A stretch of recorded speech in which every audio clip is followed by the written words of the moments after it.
Chapter 10. In the days that followed, John Lee saw the blonde noble in his supermarket daily. Each visit, he left with heaps of snacks first, ice cream and drinks, then chocolate, bread, and cookies, later dried tofu, chips, and cheese sticks. No shelf item seemed to displease him. John Lee noted his love for sweets, especially chocolate, or rather, no other worldly customer disliked sweets. Sugar was precious here, yet the supermarket's drinks and snacks were cheap, perhaps due to the heat.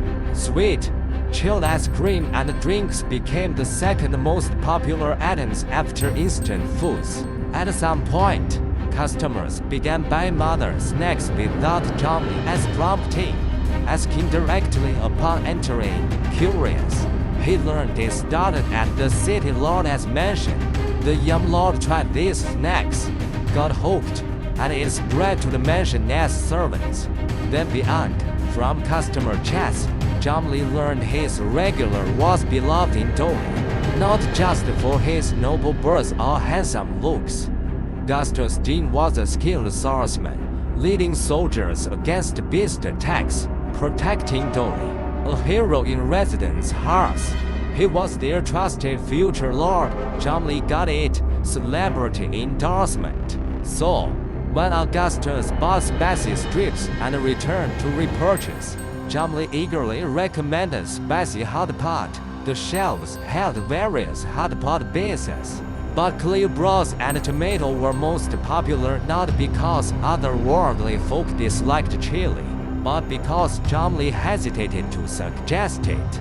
This world has spicy seasonings, but their heat paled against spicy hot pot as to John Lee's taste. Spicy hot pot was the best, but the day after recommending it, Augustus didn't show. Customers said beasts appeared outside, and the young lord led soldiers to hunt them. John Lee felt regret. He wanted to gauge otherworldly tolerance for chili. Thankfully, the hunt succeeded, and Augustus returned safely. As Dolly celebrated, John Lee relaxed. In a world of magic and monsters, he was a powerless civilian, unable to arm wrestle Chris, let alone face terrifying beasts barehanded.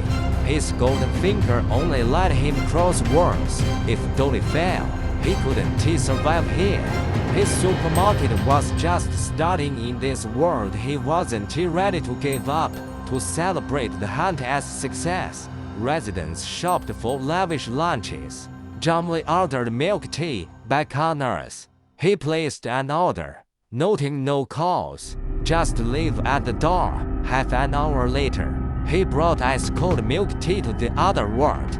Just inserting the straw, a familiar carriage stopped outside, and the blonde noble entered. John Augustus paused, his bull eyes sharpening, looking onto the milk tea. John Lee made sip. Over time, the noble's frequent visits led to chats, and they grew familiar, exchanging names. Less formal now, their rapport was friendlier. John Lee swallowed the pearl calmly. Hand him over the second cup. For you, Augustus' face lit up visibly. Take a minute. You got this for me? John Lee. Yes. One cup didn't meet the delivery minimum, so he ordered two, planning to drink both. Unfazed, he said, "Heard you stopped the city as threat, protecting Dolly again. Congrats on your victory." The white light deepened Augustus' joy. He thanked him warmly, expertly inserting the straw and taking a big sip. Silky milk flowed down his throat, sweet flavors filling his mouth.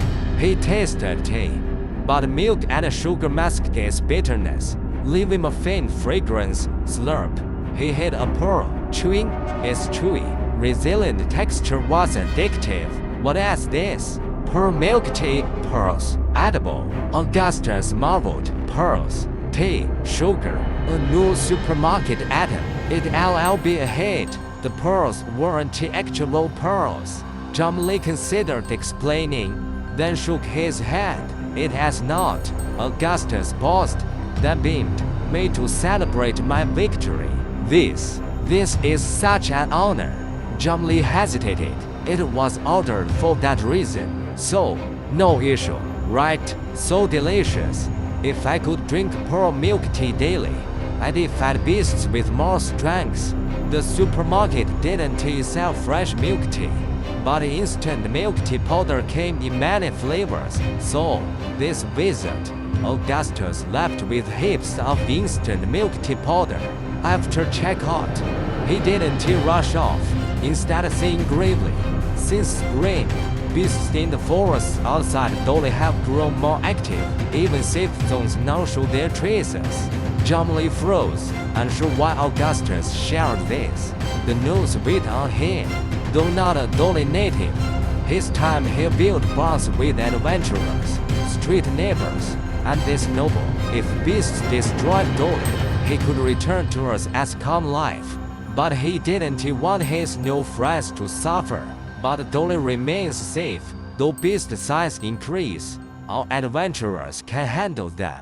And the outskirts are under constant watch. Augustus gripped his sword, blue eyes blazing with resolve. I want to let those vile creatures step into Dolly. The Dean family had guarded Dolly for generations, each law standing at the forefront against beasts. Now, young Dean carried that resolve, earning glory with his sword. Zhang felt the city as spirit, saying sincerely, "I believe you." Augustus' expression softened, a clear smile breaking through. Then, his tone shifted. He pulled out an ornate invitation, handing it to Zhang. "My father wishes to invite you to the castle as a guest in 3 days."